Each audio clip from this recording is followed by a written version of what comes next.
Na, informuoju, mes esame filmuojami.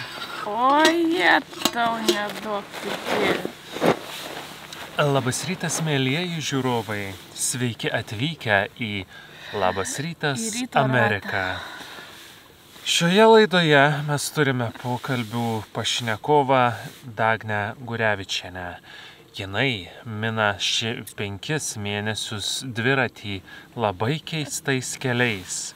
Dagne, kodėl jūs pasirinkote minti dviratį? Nes su dviračiu gali pakankamai greitai, bet pakankamai lėtai keliauti. O, jūs atsakėte daug rimčiau, negu aš tikėjausi. Tai va, tai taip mes pradedame savo į rytelį. Makarai jau puode, palapinė vis dar stovi, puodai bliūdeliai neplauti, viskas taip, kaip turi būti. Šiandienos planas yra koksai? Minti. Labai geras planas. Aukštyn. Man tokie planai labai patinka, visą gyvenimą patiko. Ir planas dar galbūt pasiekti Oracle miestelį.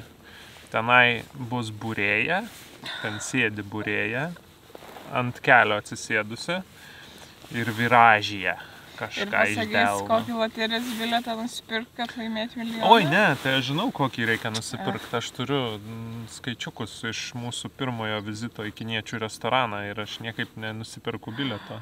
O įdomu, kur mano? Nu, vat, nežinau. Aš jaučiu, mano milijonas viskas nuskrido į Koks kalną. milijonas, milijardas. Šiuo metu Mega Millions loterijos aukso puodas ar pagrindinis prizas, kaip jį pavadinti, yra $1 milijardas. Ta prasme, čia jums ne koks milijonas, kaip aukso puodė būna, čia yra $1 milijardas. Palikite komentaruose žinutę, ką jūs veiktumėte su $1 milijardu. Ne, geriau palikite skaičiukus, kuriuos mums reikia nusipirkti. Nu, loterijos bilietą, kokį reikia nusipirkti, su kokiais skaičiukais. Tai tada palikite numerėlius. Dieve mano, kol jie paliks tos numerėlius, mes seniai būsim Lietuvoje ir jau išvažiavę į kitą kelionę. Pauliui, kad nupirktų mums Jo, ir bilietą. tada jisai nusipirks ir laimės mūsų $1 milijardą. Nu, dar to betrūko. Nu, tai gerai. Kad ir kaip man patiktų Paulius, bet ne tiek, kad aš jam savo $1 milijardą perleiščiau. Nu, taigi sakai, kad turim vizą, tai skrisi specialiai, nupirksi bilietą ir grįši namo. Šneka nesąmonės. Jūs girdit? Ta prasme, nuo pat ryto tokias nesąmonės šnekėt. Kosmos. Nu, ne. Dar tegu daro vyrų. Vyrų.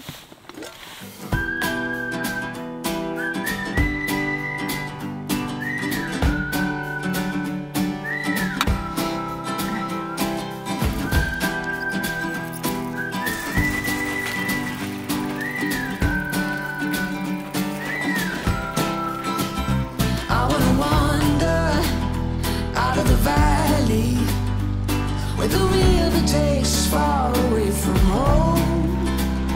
Time to ponder in the fields around me, where there's nothing but the breeze and the great unknown. Pirmą dalį šios dienos pakilimo pakilome. Apie 400 metrų aukštyn buvo. Nu, toks lengvas apšilimukas, pavadinkime.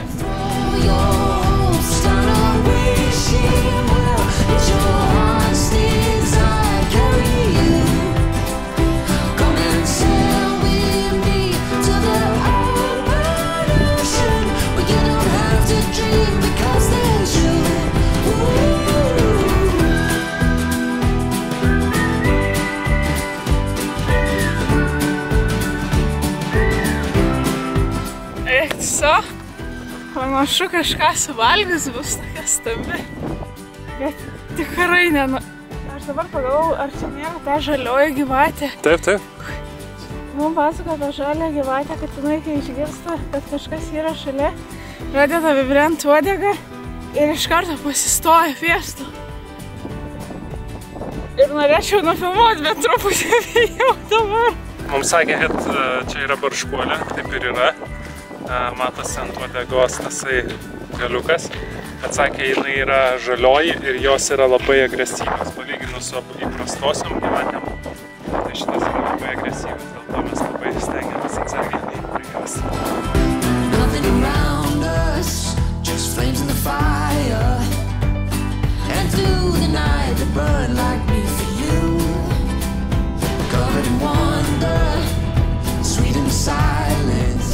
va, tenai po kairiai ir yra mūsų citrusinis kalnas, kuris, kaip paaiškėjo, jis nėra citrusinis. Aš maniau, kad jisai vadinasi Mount Lemon, bet pasirodo, jis taip ir vadinasi.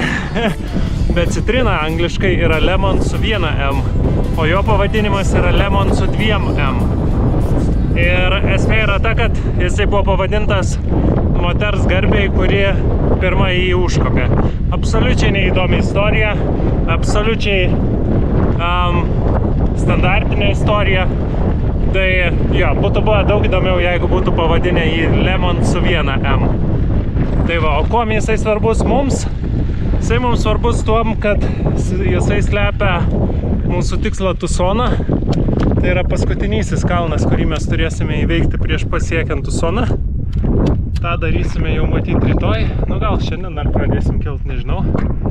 Ir jisai yra dalis taip vadinamos padangių salų kalnų. Tai yra visi kalnai šitam regione, kurie yra virš 2, man atrodo, su 0,5 kilometro aukščio.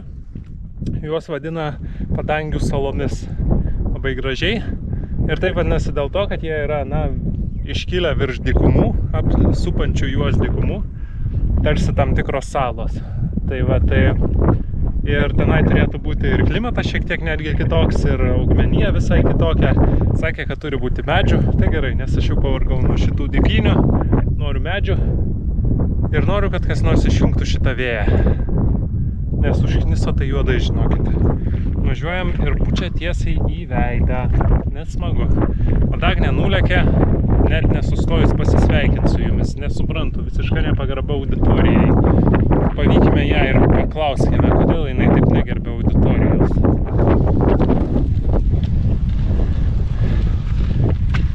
Mes auditoriją norėjome jūsų paklausti, kodėl jūs nerodėte jokios pagarbos mums ir nesustojusi pravažiavote kaip pro šlapę vietą, pavadinkime. Aš stengiuosi neužgožti tavo eterio laiko, tai aš tiesiog pasitraukiu. Ar užskaitysime šitą atmazą?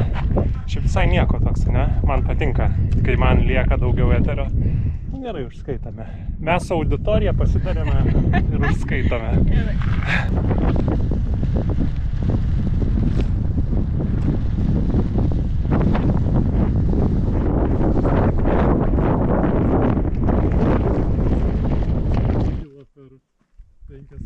Dagnė ką tik sakė, kad išskipinčiau šitą dieną, jūs įsivaizduojat? Dieve, o aš norėjau nufilmuoti mūsų diskusiją, nes mes artėjame Oracle miestelio link ir yra noras sustoti viešbutyje. Kodėl viešbutyje? Realiai dėl to, kad užsipau. Čia jau labai stipru. Ne, bet, negražiai pasakiau, bet tikrai pavargau. Pavargau, šiąnakt labai prastai miegojau. Aš iš tikrųjų tai kankinuosi dėl, kas nors matosi, nežinau, kankinuosi dėl miego palapinėje, nes man, kaip tik tai mes miegam palapinėje, man labai nugarą skauda. Ir šiąnakt ant tiek skaudėjo, kad prabudęs 5 valandą taip ir nebegalėjau užmigti daugiau. Tai iš tikrųjų turbūt tas prisidėjo, nežinau, gal šiaip, nežinau, žodžiu. Tai dabar klausimas yra toks, kokia mums yra priimtina kaina. Dagnė, kokia yra tau priimtina kaina? Tai kadangi mano kaina yra viena, bet aš labiau galvoju apie tave. Tai aš manau, kad jeigu būtų iki $80, tada dar tiek to bus tų pinigų, svarbiau sveikata. Solidžiai tu čia man davė, aš maniau duosi tik kokį 60. Tai kaip myliu. Nes šiaip jeigu klaustum tik mano asmeninės nuomonės ir nesiremiant tavim, tai būtų maks 65. Okei. Jo, aš sutinku, manau, 80 protinga suma. Tai gerai, tai bandom pasiekti tada kaimelį. Lieka mums kokie 13 km iki to miestuko. Nors atsikapstysim, tas vėjas žiauriai užknisa. Nes tikrai... Šiandien ir vėjas, ir saulė, tiesą sakant, labai senai neturėjom 35 laipsnių. Aš šiandien rodė 35? Jo. Aha. Tai, 33, rodė ir po to dar karštėjo, tai aš manau, kad 35 turėjo būti. Tai mes atpratom nuo tokios temperatūros, labai senai jinai buvo. Kai saulė susideda, kylam aukštai ir tas vėjas priešvišinis labai stiprus. Meluoja, Dagne, aukštai nekylam, mes tiesiog pakylam, nusileidžiam. Nes realiai tai trinamės apie tą patį aukštį. Nu, bet vis tiek gausis apie kilometrus. Ja. Tai gerai, bandome min toliau.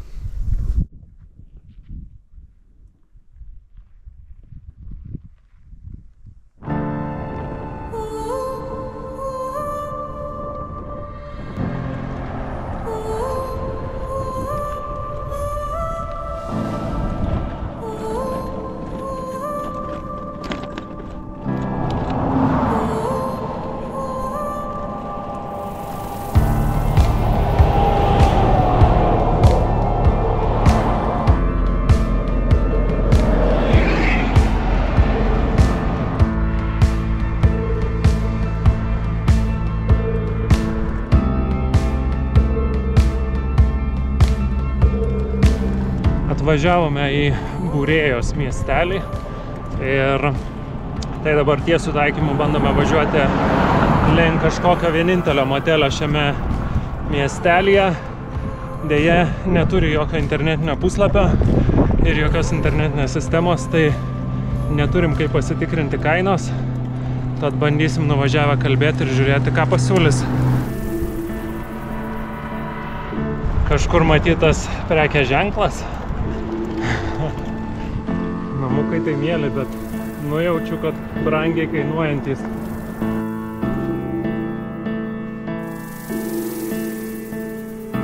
Vat tak vat visi mūsų lūkesčiai ir visos viltys paskendo ties šiuo užrašu. Pabandžiau paskambinti, sakė, nedirbame. Tai reikia važiuoti kažkur tolyn iš miesto, ieškoti nakvynės vietos. Iš vienos pusės tai gal ir gerai, kad negavome mes to viešbučio, sutaupysim šiek tiek pinigėlių. Iš kitos pusės, kas nėra gerai, tai kad mums dar net neišvažiavus iš miestelio saulė jau ant horizonto ir jinai visai neužilgo nusileis. Mums reikia dar bent kažkur 9-8 kilometrus numinti už miestelio, kad papultume į tas public lands, kur galim kempinti. Tai dabar bandom spausti, kad netektų važiuoti po tamsį.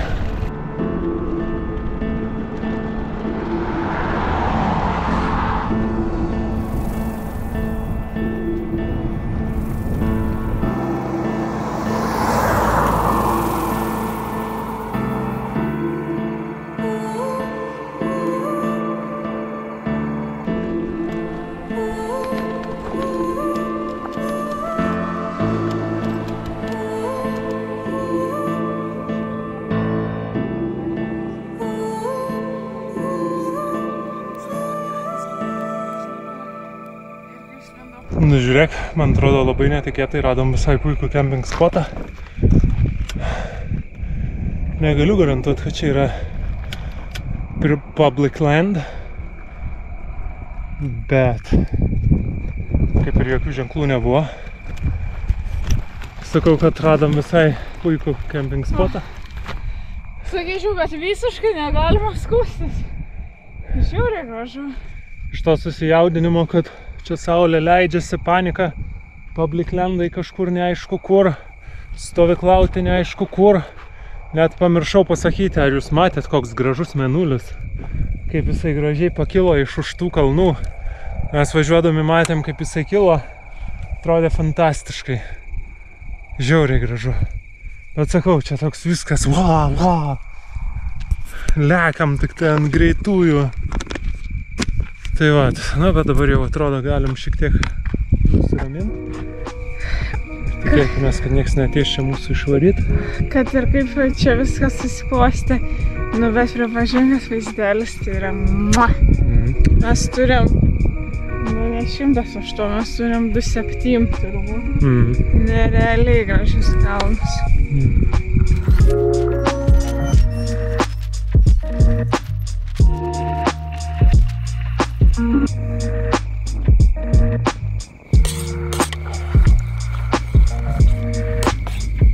kol dar nebaigė virti mūsų vakarienė, norėjau įrašyti baigiamą į šios dienos žodį. Tai iš esmės, ką aš galiu pasakyti, liūdna, kad nebuvo viešbučio, nes kažkaip tai tikėjausi, kad pavyks šią naktį išsimiegoti gerai. Jo labiau, kad rytoj laukia kalno šturmas, tai tos papildomos jėgos matyt būtų pravertę, bet iš kitos pusės, kaip ir sakiau, važiuojant, smagu, kad sutaupysime kažkiek tai pinigėlio. Šiandien prie parduotuvės susitikome vieną moteriškę, kuri aš spėju, kad būtų buvęs labai įdomus pašnekovas, nes jinai keliauja, kiek metai su pusė, sakė, ne? Tai bet man tuo metu buvo antiek blogai, kad realiai aš tiesiog norėjau, jog jį neštintųsi nuo manęs. Ir aš pirmą kartą turbūt šito kelionėje pajutau tą tokį, kai būna užkalbini kokį nors turistą ir tu matai, kad jam autas, jis tiesiog nenori su tavim bendrauti. Tai prie tos parduotuvės mano buvo tokia pati reakcija į ją. Aš labai stengiausi išlaikyti malonų bendravimą, bet aš buvau daug labiau susidomėjęs savo hotdogų negu kokios istorija. Jo, būtų šiaip įdomu, kokia jos motyvacija taip ilgai minti, nes iš vienos pusės neatrodė, kad jinai dėl to labai laiminga. Įdomu būtų buvo, bet yra kaip yra. Jo, tai gerai, vakarienė.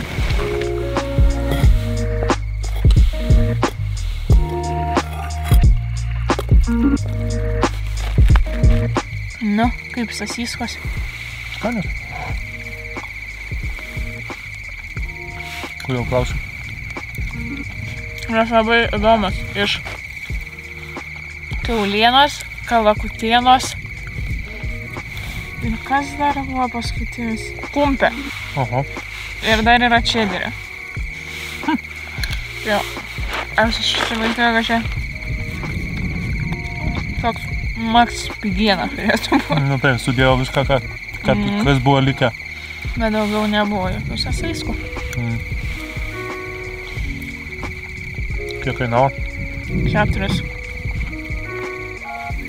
Tai dar gan brangu, sakyčiau. Tai dėl to pagalvojau, kad gal nebus jau tai blogai.